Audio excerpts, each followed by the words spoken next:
بسم الله الرحمن الرحیم. نن زمونږ د علم النحو دریم نمبر درس دی. مونږ د دې نه مخکې د اول نمبر درس کې د علم النحو تعریف فایده او موضوع ویلې وه.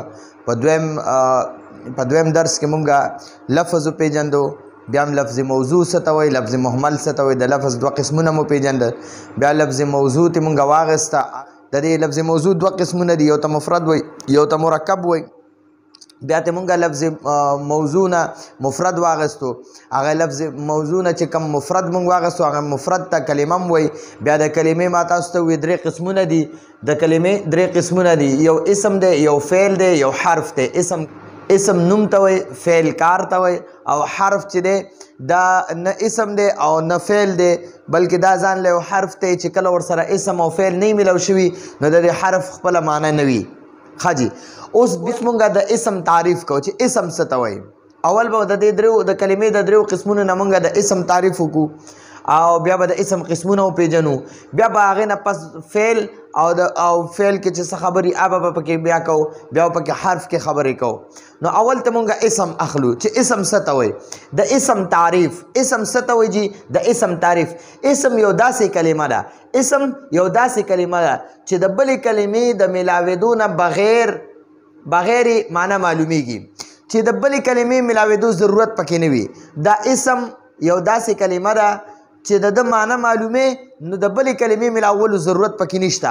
بس د هغه کم خپل اسم چې دی د خپل هغه معنی په خپله معلومیږي.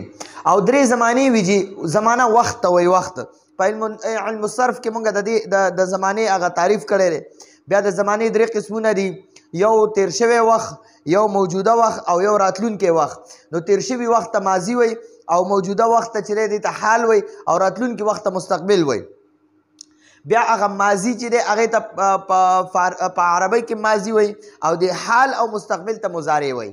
نو دا اسم یو داسې کلمه ده چې د بلې کلمې ملاوېدو ضرورت پکې نه وي، بس خپله معنی په خپله معلومیږي د هغه اسم. او د دریو زمانو نه پکې یوه زمانه هم نه وي، او د دریو زمانو نه پکې یوه زمانه هم نه وي. نه پکې تیره شوې زمانه وي، نه پکې موجوده وخت وي او نه پکې راتلونکی وخت وي. درې واړه وختونه پکې نه وي. یعنی نه په اسم کې ماضي یعنی تیره شوې زمانه وي، او نه پکې حال یعنی موجوده زمانه وي، او نه پکې مستقبل یعنی راتلونکی زمانه وي. نو دا خبرې په دې کې نه وي. لکه رجلون، دا رجلون یو اسم دی. دا د رجلون معنی ده سړی، نه خو د بل اسم د دې سره د بل لفظ ملاولو ضرورت شته. بس رجلون یو لفظ دی او اسم دی او د خپله معنی شته او معنی معلومه ده.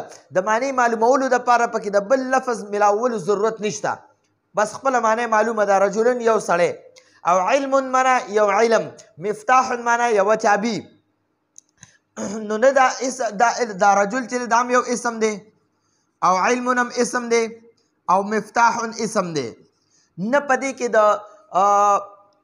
نه پکې درې زمانې شته.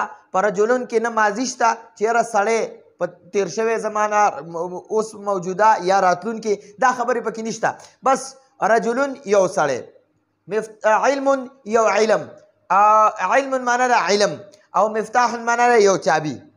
نو ګورئ دا درې واړو اسمونو کې نه پکې دا درې واړه زمانې شته او نه ورسره د معنی معلومولو لپاره د بل لفظ ضرورت شته. بس یو لفظ دی خپله معنی شته. رجلون یو لفظ دی، د بل لفظ ملاولو ضرورت ورسره نشته، د معنی ده یو سړی. علم یو لفظ دی، د بل لفظ ملاولو ضرورت ورسره نشته چې معنی نه معلومیږي، بل لفظ ورسره ملاو کړه نو بیا به معنی معلومه شي، داسې خبره نشته. د علم معنی ده علم او مفتاح یوه چابي. د بل لفظ د معنی معلومولو لپاره د بل لفظ ضرورت ملاول نشته. نو دې ته دا اسم دی او د دې معنی ده یوه چابي. بیا د اسم درې قسمونه دي. اسم خو مونږ وپېژندو چې داسې کلمه ده چې د معنی معلومولو دپاره د بل لفظ ملاولو ضرورت نشته او نه پکې درې زمانې شته، نه پکې ماضي شته، نه پکې حال شته، نه پکې مستقبل شته. بس خپله معنی په خپله معلومیږي، نه پکې د بل لفظ د معنی معلومولو دپاره د بل لفظ هم ضرورت نشته او درې زمانې هم پکې نشته. نو دا اسم دی. اسم تعریف زده کړو جي. اسم داسې کلمه ده چې د معنی معلومولو دپاره د بلې کلمې ملاولو ضرورت پکې نشته، معنی په خپله معلومیږي د دې اسم، د بل لفظ ملاولو ضرورت پکې نشته، او درې زمانې هم پکې نشته، تېره شوې زمانه یعنی ماضي، حال، مستقبل، دا د دې ملاولو ضرورت هم پکې نشته او نه پکې دا وي. مثالونه مې ولیکل، رجل علم مفتاح. بیا د اسم درې قسمونه دي، د اسم درې قسمونه دي، اسم جامد، اسم مصدر، اسم مشتق. دا د اسم درې قسمونه دي.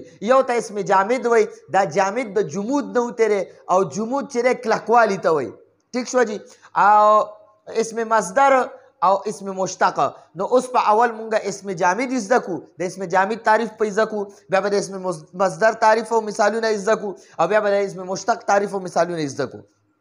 نو جی اوس مونږه اسم جامد، اسم جامد څه ته وایي؟ د اسم جامد تعریف زده کو. دا د اسم یو قسم دی. ښه جي، اسم جامد یو داسې اسم دی، اسم جامد یو داسې اسم دی چې نه د یو لفظ نه جوړ دی او نه د اسم جامد نه بل لفظ جوړیږي.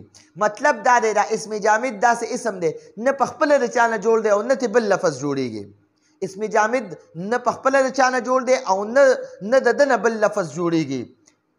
لکه رجلون چې دی، نه دا رجلون دا یو ټوس، یو مضبوط اسم دی، یو کلک اسم دی چې د ده نه بل لفظ نه جوړیږي او نه دا د چا نه جوړ شوی دی. د رجلون معنی دی یو سړی، سړی. ټیک شوه جي، یو سړی. نو وګورئ د دې رجلون معنی دی یو سړی، نه د چا نه دا جوړ دی دا رجلون او نه د ده نه څوک جوړیږي. لکه د مصدر نه چې څنګه نور مشتقات جوړیږي یا مشتق نه چې څنګه نور صيغې جوړیږي. ټیک شو، لکه څنګه مشتق د مصدر نه جوړ دی او بیا نور صيغې هم جوړیږي. دغه خبره پکې نه وي جي. او فرسون معنی دی یو اس، یو اس. اس معنی ګوړه، اس. نو ګورئ دا یو اسم جامد دی، مضبوط اسم دی، نه د چا نه جوړ دی نه ته څوک جوړیږي. نو اسم جامد تعریف زده کو. اسم جامد یو داسې اسم دی چې نه په خپله د چا نه جوړ دی او نه د ده نه بل اسم جوړیږي. لکه مثلا لکه رجلون او فرسون. ټیک شوه. بیا د اسم مصدر تعریف زده کو. اسم مصدر څه ته وایي؟ اسم مصدر دا یو داسې اسم دی، اسم مصدر یو داسې اسم دی چې په خپله خو د یو لفظ نه هم نه دی جوړ، په خپله خو د یو لفظ نه هم نه دی جوړ شوی، خو د اسم مصدر نه نور ډېر لفظونه جوړیږي. اسم مصدر یو داسې اسم دی چې په خپله د چا نه دی جوړ، خو د نه نور لفظونه جوړیږي. اسم جامد چې نه د چا نه جوړ دی او نه ترې څوک جوړیږي. اسم مصدر د چا نه جوړ خو نه دی، خو د نه نور لفظونه جوړیږي. لکه نصرون چې دی، د نصرون نه نور لفظونه جوړیږي، د ضربون نه نور لفظونه جوړیږي. دا نصرون چې دی دا مصدر دی او ضربون مصدر دی، نو د ده نه بیا نور لفظونه جوړیږي. خو دا نصرون د چا نه دی جوړ، دا مصدر دی، مصدر د چا نه جوړیږي نه او د ده نه نور جوړیږي. ضربون د چا نه دی جوړ او د ده نه نور جوړیږي. اوس اسم مشتق زده کو. اسم مشتق تعریف زده کو. اسم مشتق څه ته وایي؟ اسم مشتق یو داسې اسم دی چې په خپله د مصدر نه جوړ دی، په خپله د مصدر نه جوړ شوی دی. لکه د نصرون نه نصوره، ینصرو، ناصرون، منصورون، انصر، لا تنصر. ٹھیک شو؟ منصور، دا ټولې صيغې دې ته مشتقات وایي، دا مشتق دي. ٹھیک شو؟ اسم مشتق څه ته وایي؟ چې په خپله د مصدر نه جوړ شوی دی. دا اسم مشتق چې دی دا د مصدر نه جوړ دی. ٹھیک شو؟ لکه د نصرون دا مصدر دی او د ده نه نصوره جوړ شوی، بیا ته ینصرو جوړ شوی، بیا ناصرون جوړ شوی، منصورون جوړ شوی، انصر جوړ شوی، لا تنصر جوړ شوی. نو مشتق په خپله د مصدر نه جوړ دی او د ده نه نورې صيغې جوړیږي. مشتق په خپله د مصدر نه جوړ دی او د ده نه نورې صيغې جوړیږي. اسم جامد په خپله د چا نه دی جوړ او نه ترې بل لفظ جوړیږي، نه په خپله د چا نه جوړ دی نه ترې بل جوړیږي. لکه رجلون او فرسون. اسم مصدر څه ته وایي؟ چې په خپله خو د چا نه نه دی جوړ، خو د ده نه نورې ډېرې صيغې جوړیږي. لکه نصرون چې دی دا یو مصدر دی او ضربون دا ځان له یو مصدر دی. دقه شان اسم مشتق څه ته وایي؟ اسم مشتق یو داسې اسم دی چې په خپله خو د مصدر نه جوړ شوی دی او خو د ده نه نور هم ډېرې صيغې جوړیږي. لکه نصرون مصدر دی، د ده نه نصوره مشتق شو، بیا ینصرو شو، ناصرون، منصورون، انصر، لا تنصر.